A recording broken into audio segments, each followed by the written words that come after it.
Yo, what is up mga kamanok? Good day once again, bukanang adlaw sa inyong lahat. And so this is Pong once again of Goodness Bukana Farm. And for today's video, we will be making our very own DIY probiotic.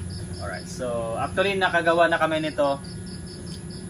We already have a video of this sa kong channel, sa personal channel ko. But then I thought na it would also be nice na meron tayong video rin dito ng paggawa natin ng DIY probiotic. Okay, so kailangan natin ng mga sumusunod. So what we have here, so we have banana peel, we have sili. Anong banana peel? Peel. Balat. Hindi naman yung banana, oh. Ano? Papaya peel, sorry. So balat ng papaya. I stand corrected, guys. So we have papaya peel. We have pumpkin. Squash. Pumpkin or kalabasa, yes. We have sili. We have garlic. We have luya. And what else we have? We have moringa here. And oregano to spice up our probiotic a little bit. So this is an improvised one. So we also have one of the few main ingredients here. We have probiotic, which is Yakult, and the EM1, effective microorganism, and molasses, a kilo of molasses. So, and also we also have 20 liters of non-chlorinated water. Okay, so this is 10 liters. I already put 10 liters inside. So you will be needing a tabo, a screen to hold these things later on, and a bigger pail. Okay. So yeah, so tara, samahan niyo ako. Let's do this. Okay, so first, ito muna. So gagawin natin, lalagay muna natin to lahat sa isang ganito. So I will be using a screen. Pwede kayong gumamit ng katsa or fine net or anything na pwedeng mag-hold ng ating mga ingredients, no? So yeah, ito muna. Bebe, tikat dyan. Hello, Percy. Tikat dyan. So, uupo pa yan talaga.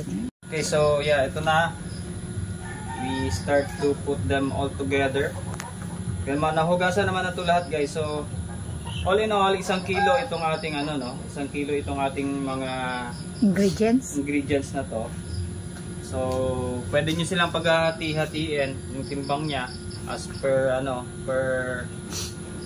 ganito, 100 grams na malunggay, 100 grams na oregano, 100 grams na sili, and yeah, to the rest of the ingredients. So we also have luya pala, may luya din tayo dito. So almost everything na sa tinola nandito na. Tinola na lang tayo mamaya. So sangka pa, di ba? So ito na yung ating lahat ng ingredients.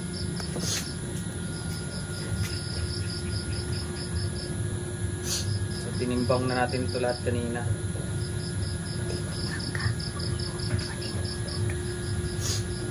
Then tatali natin ito para hindi siya magkalat.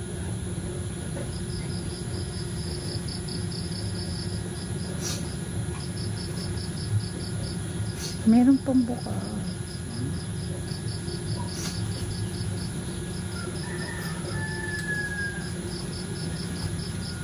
Ano pa, oh?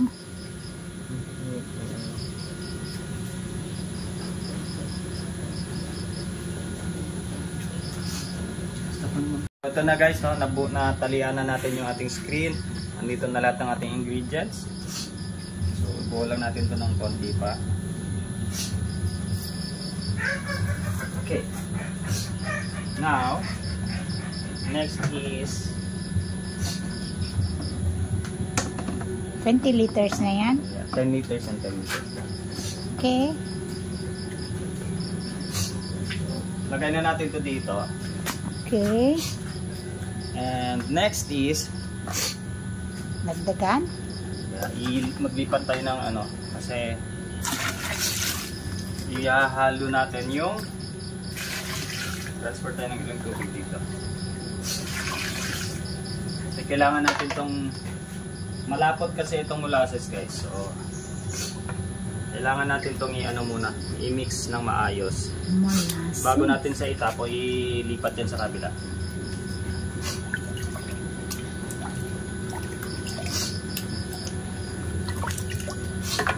So, tutunawin muna natin siya.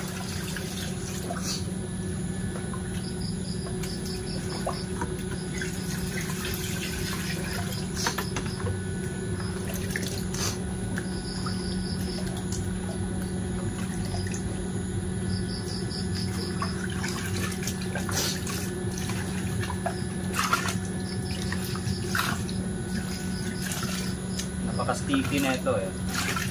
Kapag to.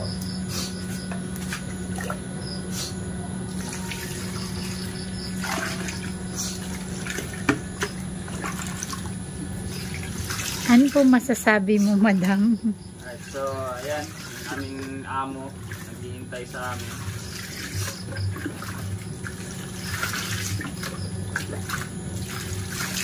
So, madali lang po no, gumawa ng ating probiotic.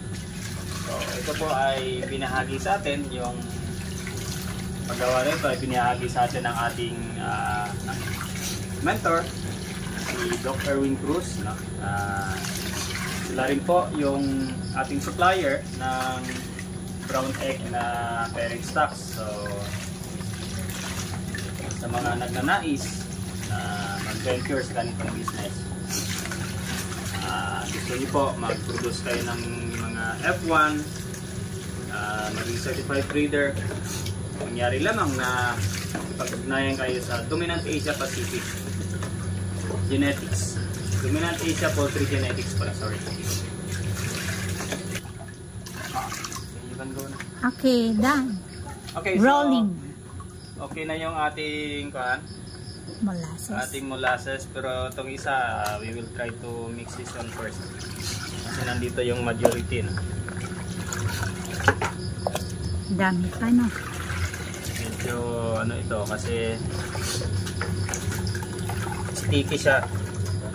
Matagal na itong molasses ko na 2021 pa yata ito, but we still have like half container na natitira. So yung mapoproduce natin dito is around 20 to 21 Liters? liters of probiotics. So kung pang self-consumption para sa sarili nating mga alaga, pwede na po ito, no? Kaya mahal din yung bumili tayo ng Probiotic. dito ng probiotic kasi yung mga branded na kagaya ng Progastro eh nasa 600 plus. So mantalang gumawa tayo nito, magagastos lamang natin ay siguro more or less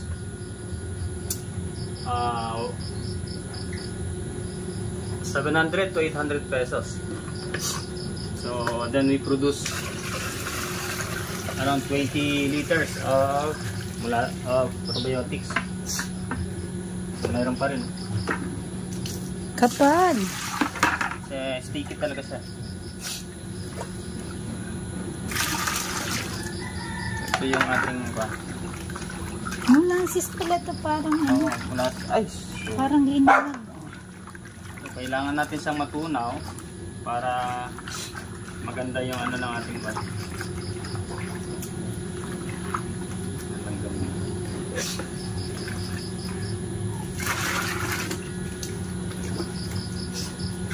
okay, nagugas naman tayo.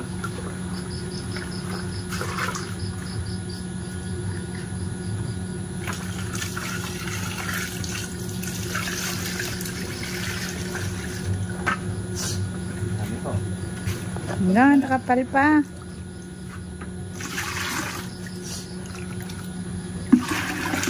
So, ganito po.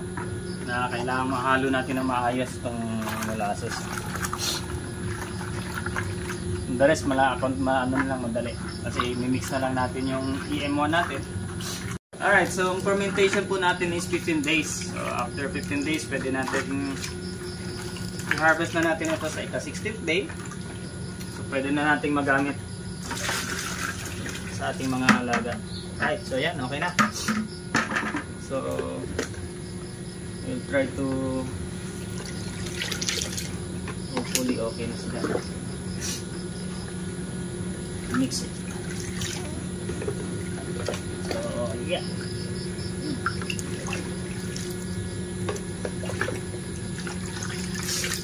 Now, ito naman yung ating kasunod, no? So Yakult, and then okay, so and Yakult, and then EM1. So EM1 solution. Ito yung ating parang activator. Lahat? Oo, lahat ito. So 1 liter to 20 liters of water. So yun na po yung ating mixture. So tatakpan natin ito.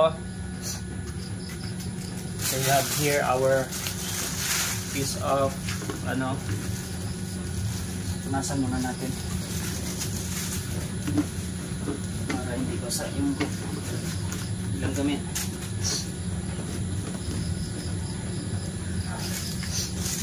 So tatakpan natin to.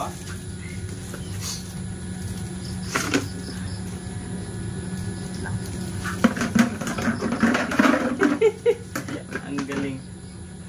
Ayan. Tatakpan muna natin to. Ayan. Tali.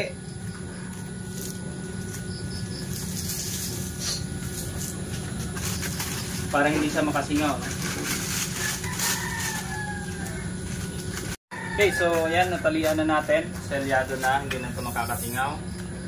So, tatakpan ulit natin. Well, hindi na ito natin may lalak dahil may fan. But we'll just cover it up and then put something on top of it. Para, ayan. Laganan?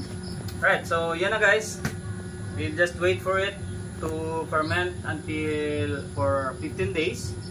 So by 15 day, on the 16th day, ready na tayo mag-harvest ng ating probiotics. So alright, sana nakatulong ang video ito sa inyo, and if you do so, please do subscribe to our channel, Goodness Bugana Farm. Thank you so much guys for watching. Happy farming. Bye bye.